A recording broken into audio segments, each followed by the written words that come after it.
everybody. Welcome to Old Tales of Nevada, past and present. Glad to have you with us this week. As you can tell, we're on location at the Nevada Historical Society, and we'll tell you why right after this break.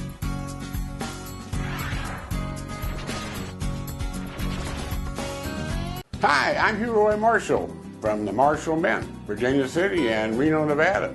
Come to introduce you to the Let 'em Run Wild Horse Mustang series, which depicts the Wild Mustangs herd running free, mare and its foal, the Wild Mustangs fighting for love. These ingots are a limited edition double-struck product on 1 troy ounce 3-pine silver and are only available at the Marshall Mint, Virginia City or Reno, Nevada. Get your piece of history today. All of us at Shoeman's Custom Cycle are ready to get you and your Harley ready for the road. From oil and tire changes to high-performance engine upgrades and dyno tuning, we at Shoeman's have got you covered with experienced factory-certified mechanics and a full-service machine shop loaded with parts and accessories. Shoeman's Custom Cycle has been serving Northern Nevada since 1988. So ride on down to Shoeman's Custom Cycle at 275 East 4th Street in downtown Reno. Shoeman's Custom Cycle, we're the biker's bike shop.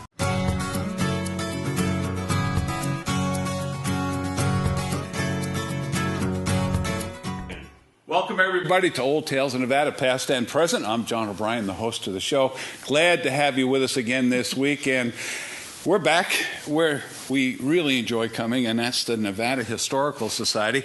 And with me today is Sherry Hazorn, a good friend of the show. Absolutely. And we've had you on, I don't know, what, 3 times, 4 times now? 4 times, I think. Yeah. So, yeah, absolutely. And Sherry, at the moment, is our manuscript curator here at the Nevada Historical Society. Absolutely. Well, thanks for having us back. We're looking forward to coming back. Well, we're so happy to have you guys here, and you guys, you know, with your show, you do such great things to really promote Nevada history. That's it. And we so appreciate you taking your time to help promote us. Yeah, the absolutely. oldest museum in the state. It is the oldest museum in the state. Exactly. I did not know that, actually. Yeah. Well, that's news for everybody. This really is the center of historic preservation in the state. This is where all the big stuff comes, right? It does. I mean, we definitely have sister institutions like SHPO, State Historic Preservation, that deals with preservation. But if you're looking for museum photos, collection materials, we're the oldest, but we're part of 7 other sister institutions for a total of 7 under the Division of Museums and History. Wonderful, wonderful. Yeah, we were here a couple of weeks ago, and we were talking with Catherine, the director of the society, and she was telling us how you're actually running out of room here because you have so many things to preserve and to store. We do. And with the manuscript collection, that's the largest collection that I oversee here. And, you know, I have thousands of manuscripts from a single item to the largest collection is Truckee Carson Irrigation District. Wow. And that is over 230 boxes and ledgers. So, but it's an important collection for Nevada even today. Even today. And it still gets used. Yeah, wonderful, wonderful. Well, we are in a very special room. As we have been talking about over the last months, we are involved in the 150th anniversary of Reno, the city of Reno, and we try to do one show a month that highlights some of the history of Reno. And we couldn't come to a better place because you have put together a display. We have. For Reno. What do you call this area we're in? This is our Reno History Gallery. We actually first created this. It used to be our changing gallery, but in 2009, staff were retiring, and that was when the recession hit. And we realized we didn't have anything talking about Reno. And that's where we've always been, in Reno. And so this is what we started back in 2009. And Catherine has been working with like the Nevada Humanities for grants. And the goal is this spring to update it, make it fresh, add more content for the 150th. Yeah, the 150th is next, what is it? May 9th. May 9th of next 1918, believe it or not. I mean 2018. 18, yes. Wow, I'm dating myself there.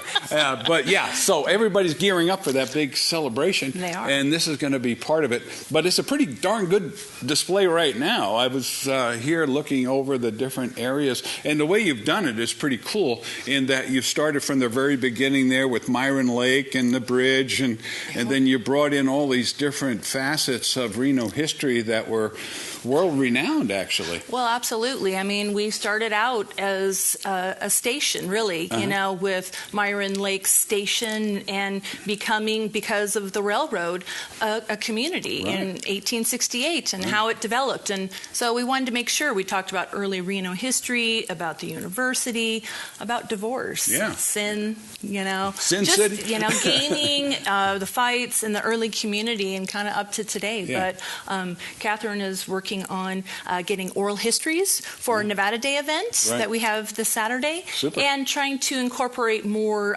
digital content for this new exhibit. So we're going to try to get through some of that today, and we also have a very special guest with us. We do. Guy Clifton, and we're going to have him on the show here as we move along. But we want to start with you because you have a real expertise as to one of the great activities that brought a lot of people and a lot of money to Reno, and I think we're pretty much standing right in front of it. We are. It is the divorce industry, right? Absolutely. So how did this all come about? Why Reno? Why we're known as the divorce capital of the world. How did that happen? Well, it actually goes back to our territory time. In 1859, there was a woman who got a divorce, and during the territory's time, because we were so small, but we were trying to become a state, they called it a bona fide citizen, and it was a law that allowed a person only 6 months residency to be able to become a resident, to vote. Well, that also applied for divorce. Really? And when we became a state in 1864, it still was applied to our laws, and so that included divorce. So we had very liberal laws at the time. So that was very different from the rest of the states at the time. Absolutely. In fact, divorce was frowned upon in most states, wasn't it? It just, they didn't have, gave as many options for divorce, or it was a longer period, a year. And so it really fueled the opportunities for Nevada to have this opportunity for funding and bringing people into the state. So who turned it into an industry? Who were the movers and shakers that really, made this thing happen so that so many people showed up here to get a divorce? Well, I think the idea of the 20s, where we went down from 6 months to 3 months, made a difference. And then you start having the movie industry, where people are going to Reno, and this idea of, if you need to get something fixed, go to Reno. And with the way the laws were, and just the community as itself, which they considered it a divorce colony, we offered the best opportunities for people. And when it switched to 6 weeks, that really opened up the floodgates for people. So not just the wealthy, it was everyday person who could come here, and you didn't have to take away so much time from where you were originally, like 6 months. You only had 6 weeks. So, people were able to find jobs or, go on a vacation to Reno for a divorce. But 6 weeks is quite a while to go anywhere. It is. So you need a place to stay and different things like that. And I know Reno had some hotels back then. But during the heyday, which was when? What years were the big, when did it all really hit the fan? It really hit by 31. 31, because then the residency requirement went down to 6 weeks. That was the big difference. Okay, so you had this big influx of people. You were telling me like 30,000 people who'd come here. And where did they all stay? Again, the hotels were there, but not enough. No, you had the Riverside, which had been rebuilt and remodeled as kind of a luxury place for travelers and divorcees in 27 by Wingfield. But you had your auto courts.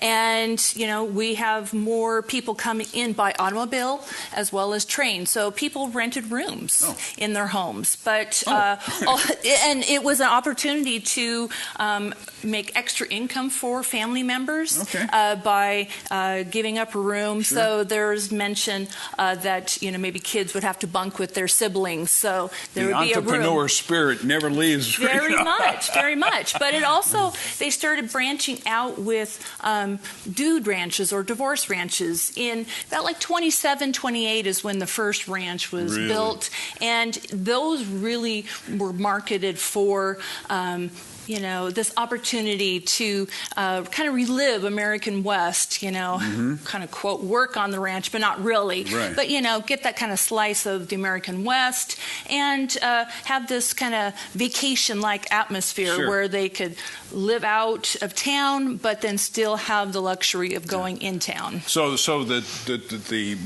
couple didn't come together. The person that wanted a divorce came, and I guess the requirements for divorce were quite liberal as well, like incompatibility or it didn't have to have a real serious reason. No, and 31, they even extended the grounds of even insanity, but that was pretty strict of wanting. That's what my wife would use on me, I think. But it was where you actually had to prove it with doctors and things. But it really got to the point where it allowed people cruelty, or the person wasn't giving the person enough emotional support. Okay. It really expanded until the end really happened about the 1970s when they created the no, at fault divorce, which really changed the landscape everything here. Yeah, so. But even today, if you go back east, where I'm from, they still think of Reno as the divorce capital of the world. That's the way they view it sometimes. It was. Yeah. And, it was 1913. The state legislature, due to women's organizations and churches, wanted to increase the time. They felt it was a bad mark on Nevada, and so they bumped it back up to a year. Oh. And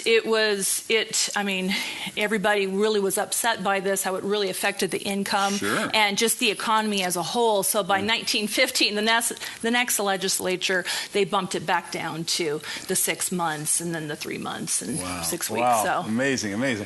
So again, the entrepreneurship is just amazing here in Nevada.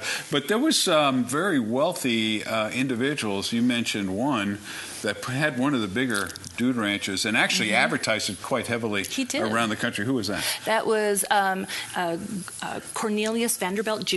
And by his friends, he was called Neil. And he came to Nevada about 1927 and to get his own divorce and became good friends with Judge Bartlett, who was an important judge here in Reno and really was sympathetic to the divorcee's plight. Okay. And after that, he decided how is he going to make some new income, and he was a very, very smart businessman, so he actually decided to run his own dude ranch. Where was that located? Do you know? The Lazy M.E. was just south of Virginia Street, so it wasn't as far out as say like Washoe Valley and Frankstown, but the lines have blurred over time, as the community has expanded. So, but yeah, he ran that for many years, and he marketed to New York and Beverly Hills as a place where they could have a divorcee package where they would get their own choice of alcohol for once a week. They have their own bottle, have cigarettes, have room and board, have their own horse, get to go to town a couple times a week. So it's amazing. Yeah, well, that's a great story. This is just one of the areas of the Reno Room, and you're going to get stories like this from Sherry Hayes-Zorn. Just part of Reno's history. It's fabulous. So we're going to move on, and we're going to bring Guy Clifton, who has a great knowledge of history as well, with us on the next segment. But thank you, Sherry, and we're going to have you back on the show before we close. So stay tuned. We'll be right back on Old Tales of Nevada, past and present.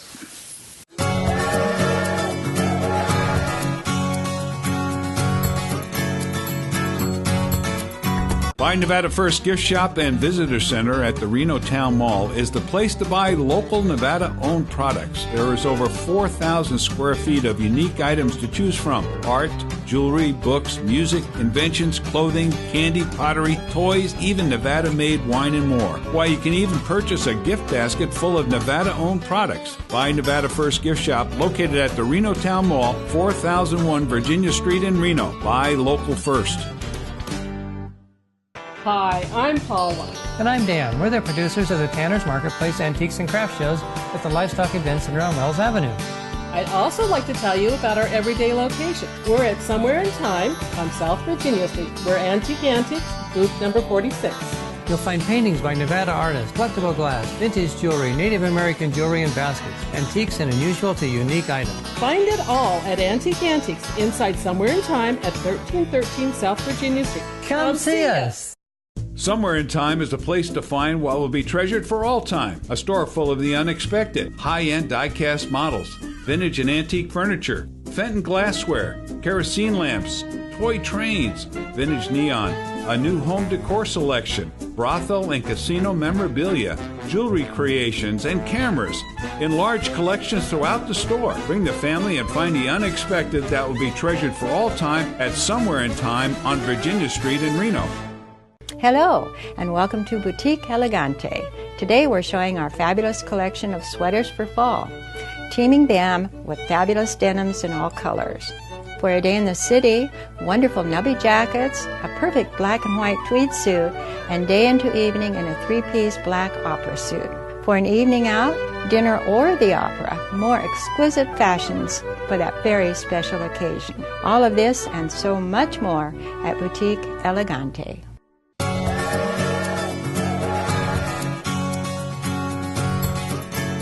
We're back here in Old Tales of Nevada, past and present, and with me now is one of our most famous writers here in Reno, a newspaper guy, but Guy Clifton is with us here in the Reno room at the Nevada Historical Society.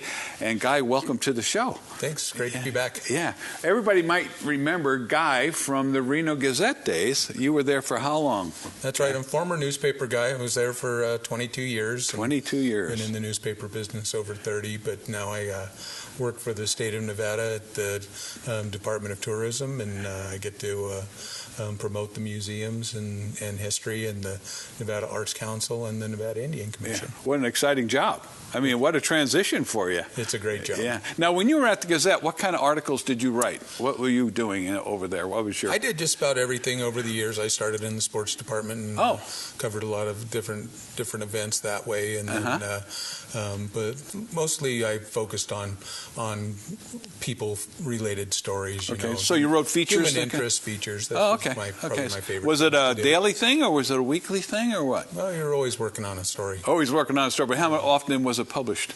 Every day? It just depended. Yeah. You know, usually they'd let you... 3 times a week. Oh, that's good. Whenever you were ready, they would do it for you, huh? Right. Well, that means you had some power. Not at all. So you went through some ownership changes there too, didn't you, huh? No, the newspaper's been owned by Gannett the whole time. Oh, has it been? I thought it changed ownership. Maybe I think of editors that it went in. It's been through there are a few different editors. I got to work with some great ones, and that was a lot of fun. Yeah, who was the one that was there for so many years that, man, I can't remember his name now, but he's had the big house on Mount Rose Street there. Oh, Rollin Melton. Yeah, Rollin, yeah. He was editor, wasn't he, there? He was the editor long before I got there back in the 60s, and he was just kind of a columnist and contributor for his later years, but certainly one of my favorite people in the world. That's what I understand. Friends and mentors. Yeah, wonderful guy.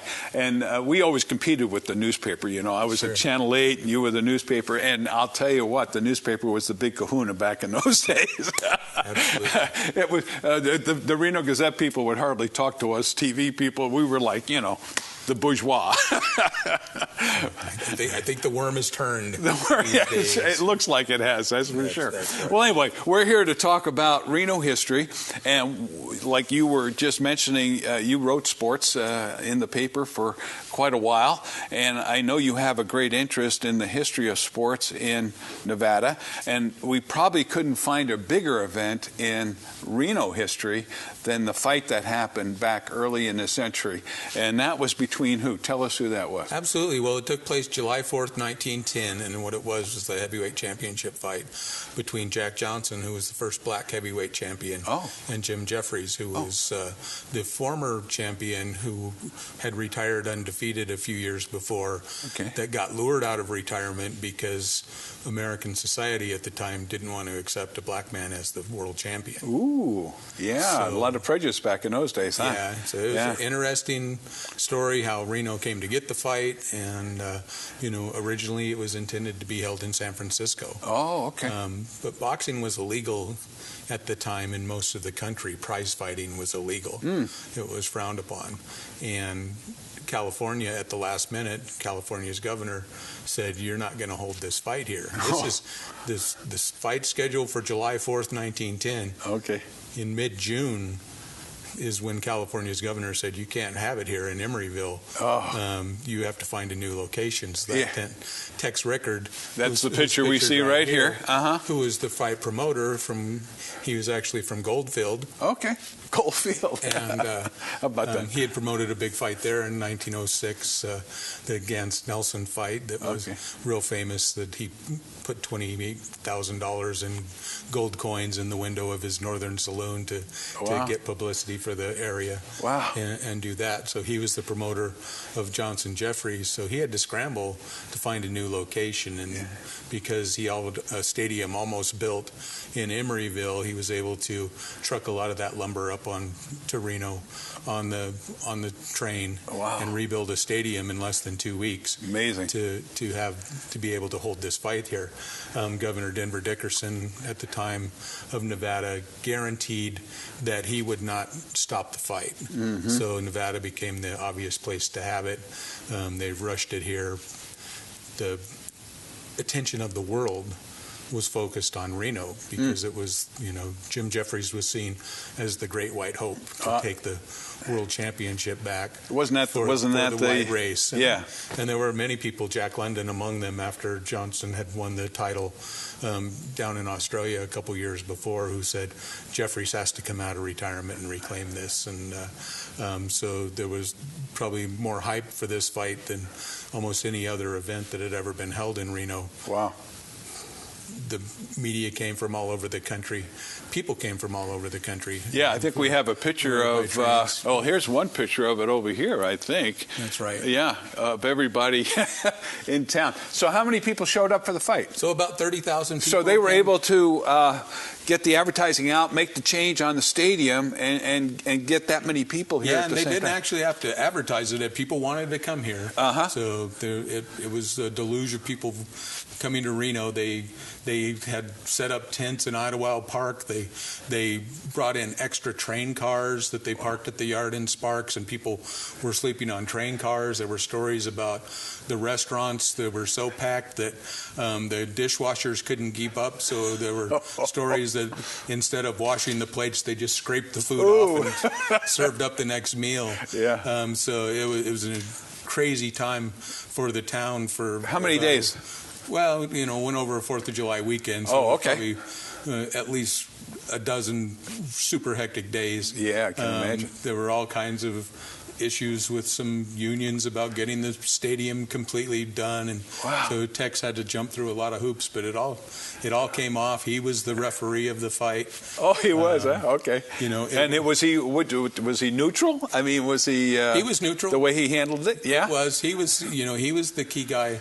He was not recognized at the time as the top fight promoter in the country by any means. There were a guy like Hugh McIntosh and even James Coffroth in California. These guys were the big kahunas of the fight game at the time. Tex was seen as a small player, but he was able to get Johnson on his side and got the fight for guaranteed $110,000. Wow, that's a lot of money in those days, for sure. Absolutely, and so he brought it here and promoted it. So he was the referee. So he had a vested interest in the fight being square, for one thing, being honest, and there were a lot of eyes on him as far as that went too. Yeah. Now, how did they pick the location for the fight in Reno? We know where. Tell us where it's held. People can actually go by the site. Right. People can go over if you on East 4th Street, if you know where Los Compadres restaurant is, right over there, Tawana Street.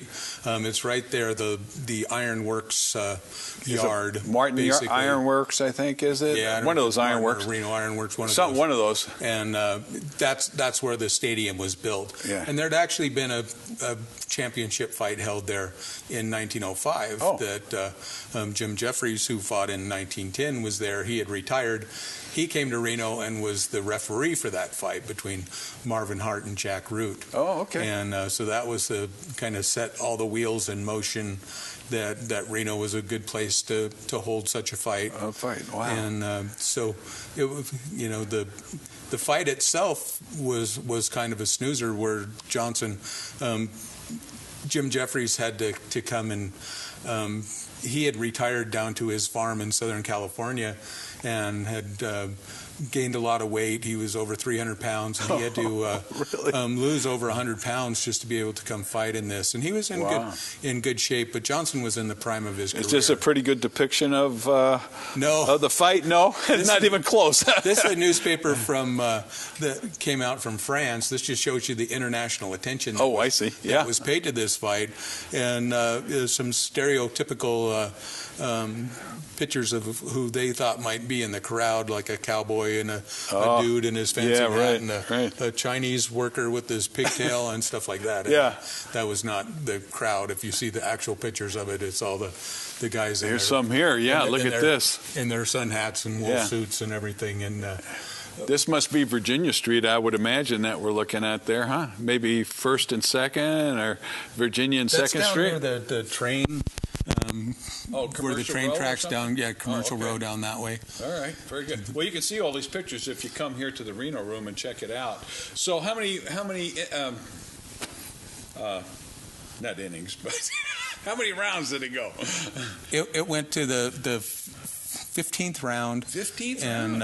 And Johnson really dominated the fight the whole way and kind of just punished Jeffries and made fun of him in the ring a little bit. And it ended up with Jeffries' managers throwing in the towel. They didn't want to see him get knocked out after he had already been knocked down a few times. So the fight itself wasn't that exciting, but it also led to there were race riots around the country. The public reception of Johnson winning didn't go over particularly well. There were race riots throughout the country. It was one of the fights where there were films made of it, and they had banked on making a lot of money from showing these films later, and they were outlawed. They couldn't be shown because the black man had won. And so it created a really ugly time in the aftermath of it. So it wasn't until probably almost a decade later that boxing really came back to the forefront as Tex Rickard led it, but he took it away from Reno and to the population centers of New York. He became the general manager of Madison Square Garden. No kidding. Got hooked up with Jack Dempsey, and he promoted the biggest fights really in the world until these most recently are making a lot of money. Amazing. Just the entrepreneurs we have here in Nevada, right? Absolutely. And some of the great events. Well, we're out of time for this segment, so we got a break. But Guy, thanks for bringing this to life for us, because we've heard about this fight. We've seen the location of it, but we've never really had the details. So we appreciate you bringing that to us. My colleague Ray Hager and I wrote Johnson-Jeffries' Dateline Reno, which is a book about how the two Reno newspapers of the day covered the fight, and you can pick that up. All right, thank you again. Guy, we'll be back with more Old Tales in Nevada right after this.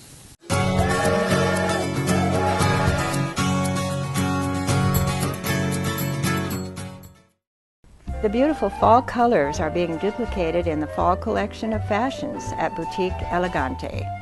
Sweaters are either in the crayon colors for fall or soft muted shades in bark and beige.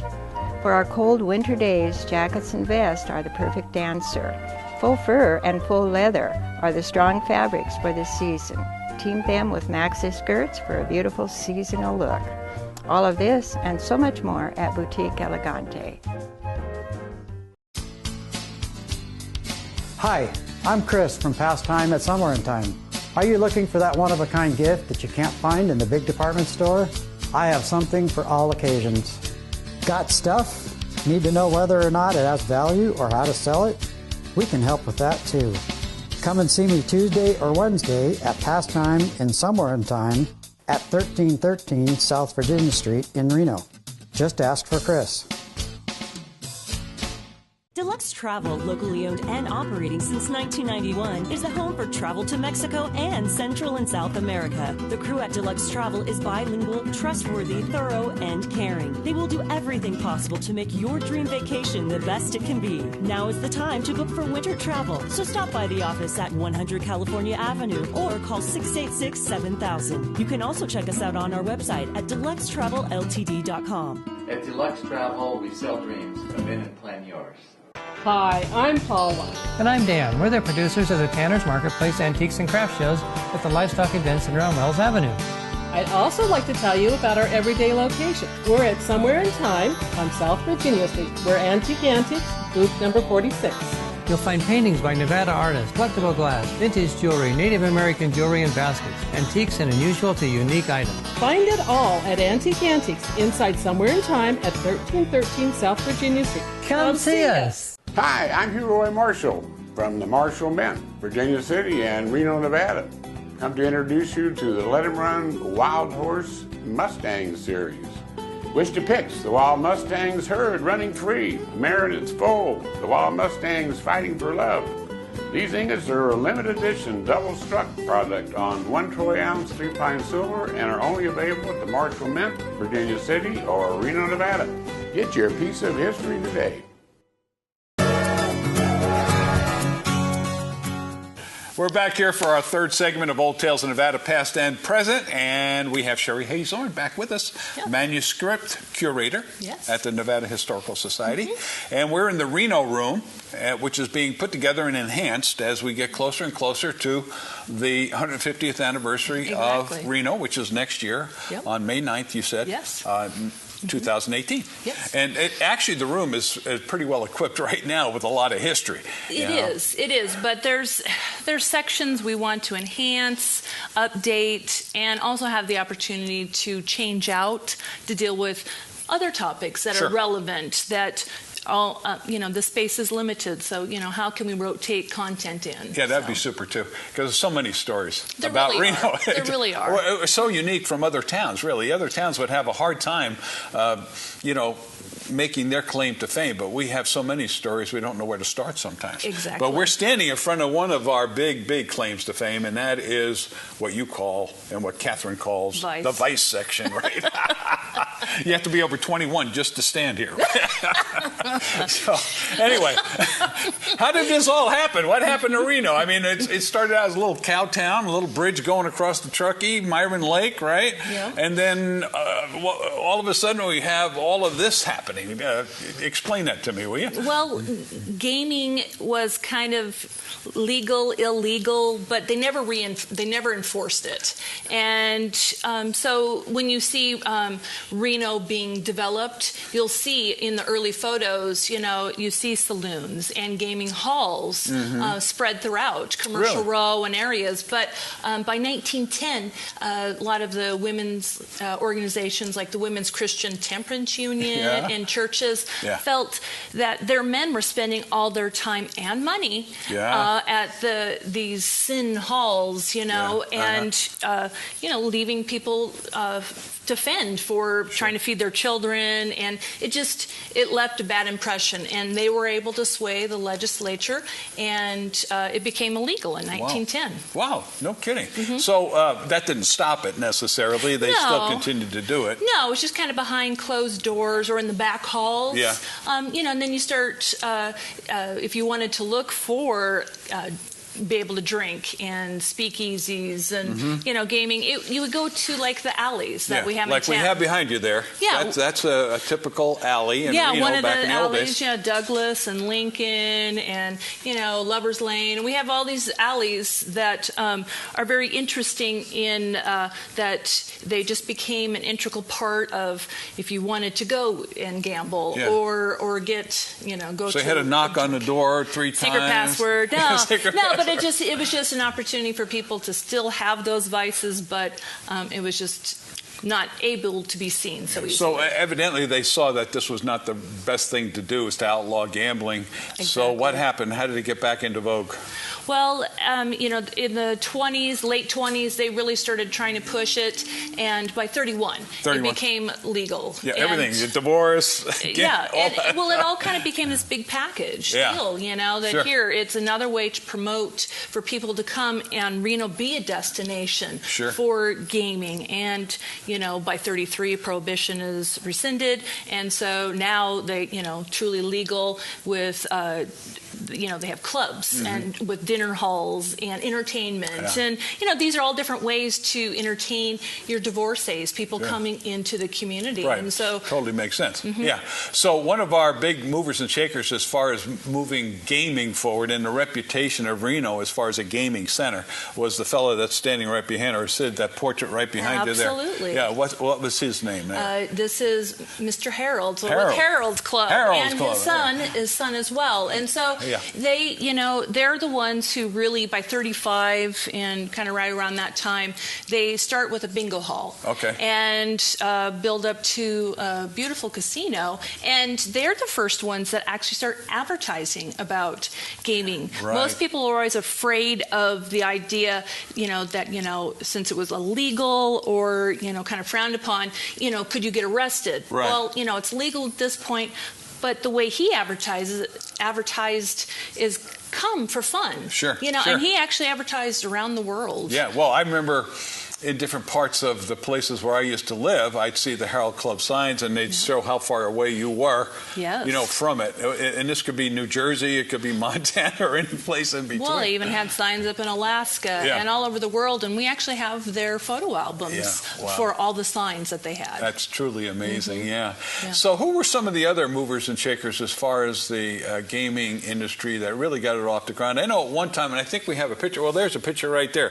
That's Virginia Street, right? Yes. And it looks like there's just one casino after another. Yeah, you got the Nevada Club and you have Perez, and it's just... Was it just a few owners, or were those each individual owners in those days? Most were individuals. Individual owners. There was the Bank Club, which was kind of notorious and crooked, I guess, at the same time, right? Yeah, absolutely. And that created a big problem for... Well, and too, you know, I mean, that's why they ultimately created the Gaming Commission Board, you know, to start overseeing these, you know, these gaming halls that are legal at this point, you know, that how can they eliminate the corruption aspect or make sure money actually goes back into the community. And you know, by, what was it, the late 60s, early 70s, they start thinning out, trying to get more of the mobsters out, out of Vegas and all of that. Sure, which totally makes sense. So it's pretty well controlled now, but it must have been quite the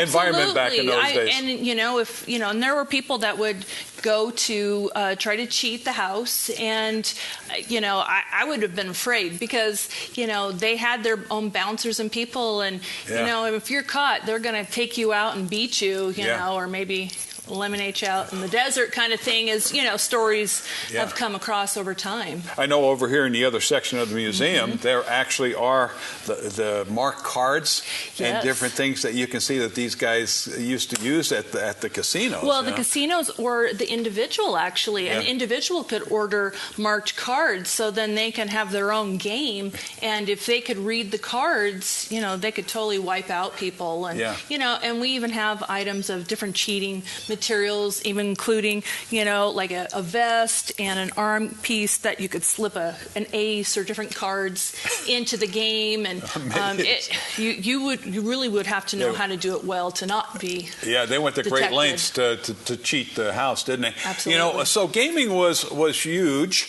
and that brought in other things. When you have gaming and drinking and divorce, there's probably prostitution, right? Well, there's prostitution. I mean, you know, the second oldest industry, you know, as they say. And we've always had always have had that Yeah, here. it's the oldest profession in the world. And, it's just as time went on, in the 20s, they kept trying to get it so it was out of the city limits. And they made it where, it had to be not in Reno and in Las Vegas because of the population size. Right. But there used to be cribs just down the way. And, it's just one of those part things. Of the all deal. part of the experience, and, and used to be able to find girls along 4th Street, The alleys. different place. But, Lover's Lane. But the positive thing about casinos and gaming is that they were very forward-thinking, especially Harold's Club. They hired women to be dealers and,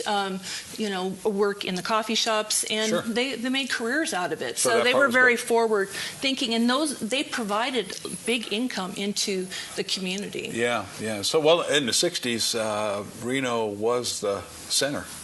Vegas really hadn't gotten started yet. No, it wasn't until mid-60s and into the 70s when it started changing. But that's where you used to be able to see Frank Sinatra and, all these different entertainers that would be at the Mapes or at the Riverside. And, we had people go up to Lake Tahoe, but Reno was the early destination to do your gaming weekend away and, go to a dinner and a show. Yeah, the Mapes, we often talk about the Mapes in our shows, which is about 270 episodes, by the way. But the Mapes was fabulous for bringing entertainment and politicians, and because this was a real innovation here to have a casino of that size, right? Absolutely. In the United States, where you could come and gamble and get entertainment and all the other things you would want to do. Yeah. So I wonder Mapes how much he spent. Did you ever research that, what they spent on that building? I haven't, but they had to have spent quite a bit. It and had then with millions. the Sky Room, on top of it. Yeah. Did you ever get a chance to visit the Mapes? I never did either. In fact, when I came to town, it was closed. Yeah, exactly. And then a couple years later, they actually did tear it down because there was that big controversy about should we keep it, should we tear it down, and they said it was renovating, and also because of the asbestos and all these other things. Right. What was the cost? And the construction of it in itself is kind of a unique construction that made it difficult to retrofit. Yeah, which is sad what a because loss, there was a lot of people in the community that were really heartbroken and really kind of stood up saying, "Hey, let us keep this." We had Patty Cafferata on the other day on one of our shows, and she was she was the lawyer for this whole effort to keep it. Okay. And she was devastated, of course, by the loss. So anyway, Reno, even though it had the vice, on the positive side, as we often talk about in our shows, is the entrepreneurship of Reno and the individuals that came here. Absolutely. It's just amazing that all of it together. I don't know if it would have worked any other place, but the fact we had everything all here, and with the transportation of where we are and passing through, and then just the industries and just all of this together. I don't think it could have worked anywhere else. Yeah. And we, for a small, well, actually a pretty big state, but in the West, to have such liberal ideas that people could do these kind of industries that made us where we are and part of our history of where we Good. We're going to have to close this segment out, but we're going to come back for our last segment. We're going to bring Guy back with us, and we're going to talk about other places where you can find out information about Reno and the state of Nevada. So stay tuned. More on Old Tales of Nevada right after this.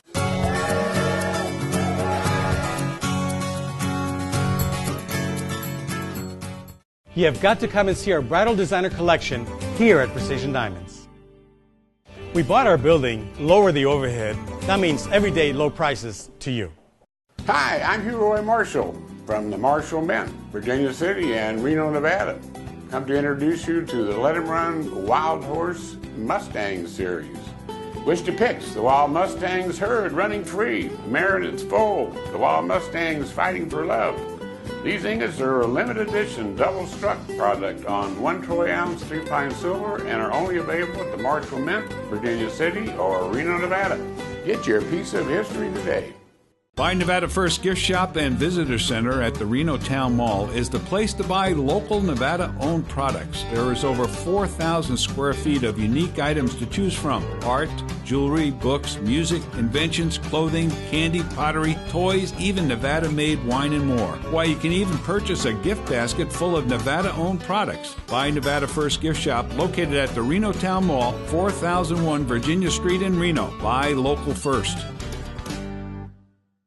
Somewhere in Time is a place to find what will be treasured for all time. A store full of the unexpected. High-end die-cast models, vintage and antique furniture, Fenton glassware, kerosene lamps, toy trains, vintage neon, a new home decor selection, brothel and casino memorabilia, jewelry creations, and cameras in large collections throughout the store. Bring the family and find the unexpected that will be treasured for all time at Somewhere in Time on Virginia Street in Reno. All of us at Shoeman's Custom Cycle are ready to get you and your Harley ready for the road. From oil and tire changes to high-performance engine upgrades and dyno tuning, we at Shoeman's have got you covered with experienced factory-certified mechanics and a full-service machine shop loaded with parts and accessories. Shoeman's Custom Cycle has been serving Northern Nevada since 1988. So ride on down to Shoeman's Custom Cycle at 275 East 4th Street in downtown Reno. Shoeman's Custom Cycle with a biker's bike shop. Deluxe Travel, locally owned and operating since 1991, is the home for travel to Mexico and Central and South America. The crew at Deluxe Travel is bilingual, trustworthy, thorough, and caring. They will do everything possible to make your dream vacation the best it can be. Now is the time to book for winter travel, so stop by the office at 100 California Avenue or call 686-7000. You can also check us out on our website at deluxetravelLTD.com. At Deluxe Travel, we sell dreams. Come in and plan yours. You have got to come and see our bridal designer collection here at Precision Diamonds. We bought our building, lower the overhead. That means everyday low prices to you. Hi, I'm Paula. Our family would like to invite your family to Tanner's Marketplace Antiques and Crafts Show and Sale. We'll have raffles and fun prizes, find treasures for the whole family. This weekend at the Reno Livestock Event Center. Come join us.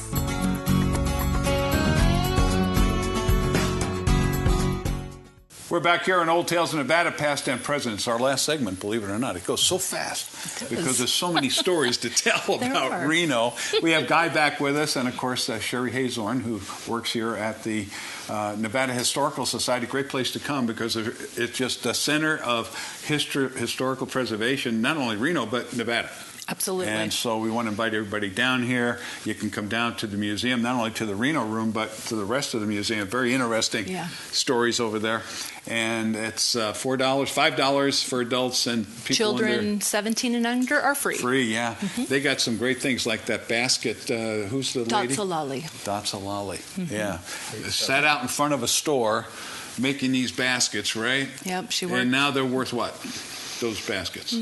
Millions. Millions of dollars. Just unbelievable what happens. Irreplaceable, let's put it that way. You know, before we get too far about other things here, I just wanted to mention what is behind us. And we mentioned it, I think, earlier in the show, but this is the One Sound State, okay? It was a big program that happened here in Reno, again. In 1935. 1935. Yeah. And what was the purpose of that program? Either one of you can jump in on that. What were we trying to do there? Well, they were trying to promote, to get multimillionaires to come into the state by promoting that there wasn't sales tax or inheritance tax, and just trying to diversify the communities since they were getting millionaires coming in for divorce. Yeah. And so they felt this was a great opportunity for people to invest in Nevada. Yeah. And who were some of the millionaires that we Max showed? Fleshman, E.L. Cord, LeVere Redfield. Just the names are endless, really, because there was about Wilbur May. There was at least 50 or 60 multimillionaires. Yeah. So what a great idea that was, and not only was it good for that time. It's good for today. Because all of those millionaires, many of them have set up foundations. Exactly. And they're giving back to the state, like the Fleshman Planetarium across the way here. Exactly. It's just one example of that. I don't know if you had any input from the millionaires as far as the Historical Society is concerned, but Indirectly, probably. Indirectly, Yeah. but it just in the way of how they were supporting the arts, history, culture. Right.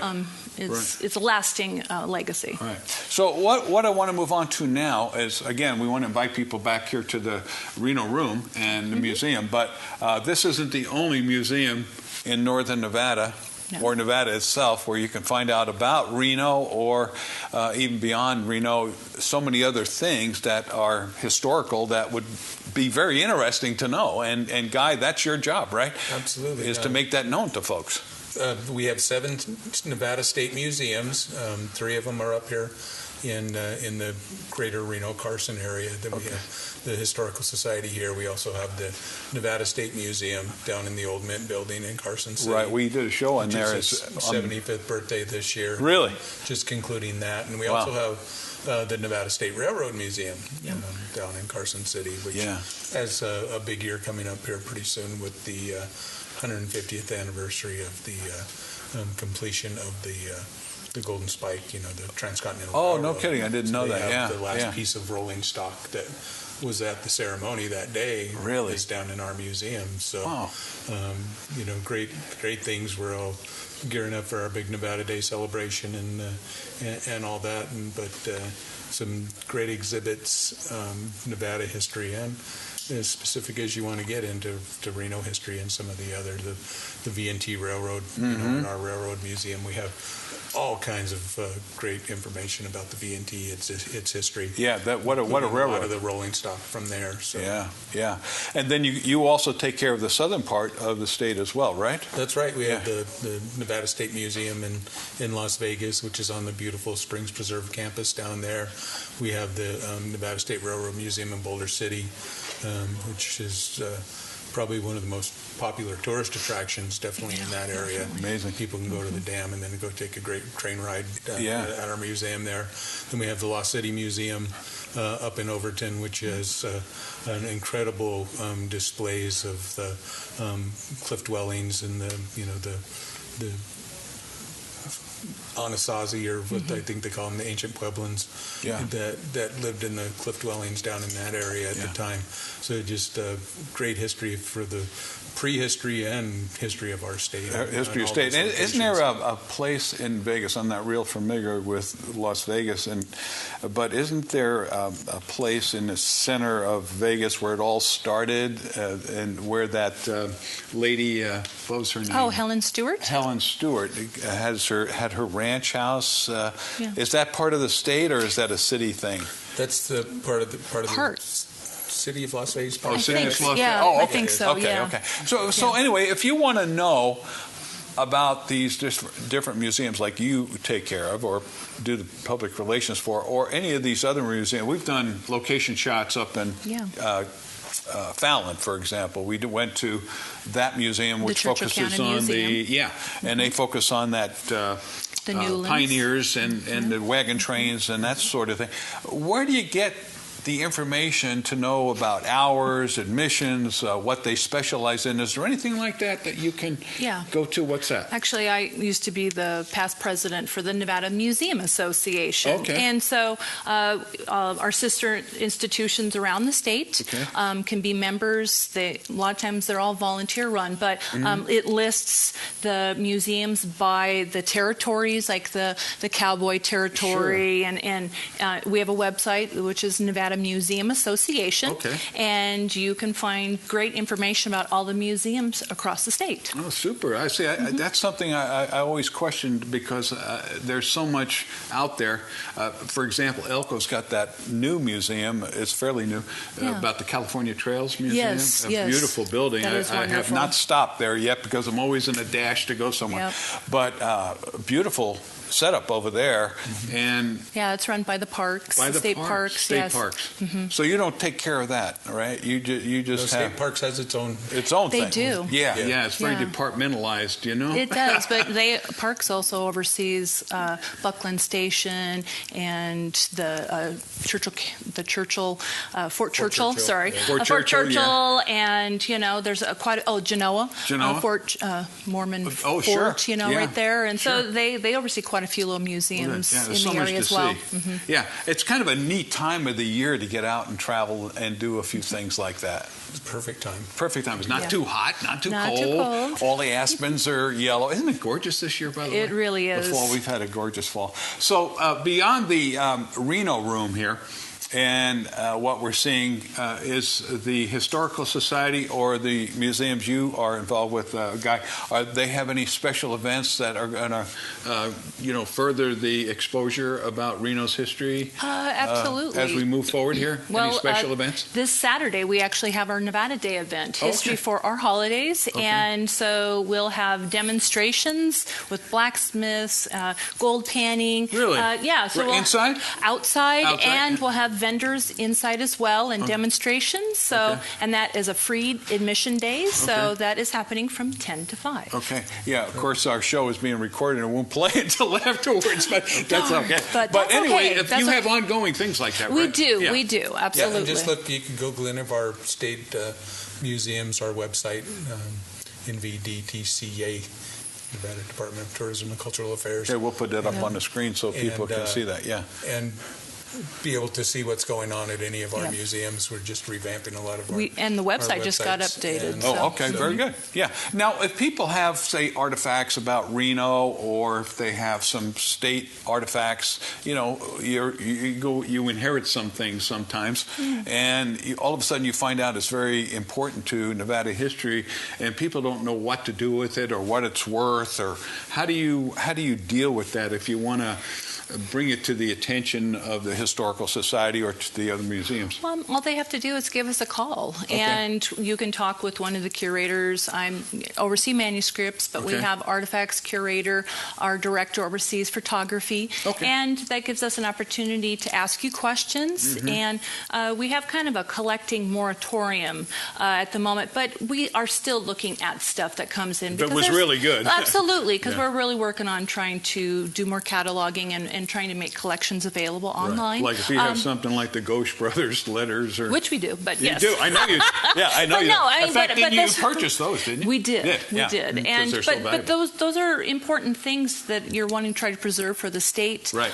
Just look at our websites, and we have the appropriate staff listed, or just call the main office, and they'll be able to help you out for each of the museums, depending on what it is. So we encourage people to do that, because if it's important historically, you don't want to keep it to yourself. We all want to see it. We all want to know about it, and it just enhances our richness, right? I think so. Absolutely. Of the experience of living here. Our theme for the museums is the heritage lives here, and we want people to be able to come and learn and to enjoy it. Yeah. Exactly. And we always say, and Roy's not with us today, but he always talks about how Nevada needs to build its pride.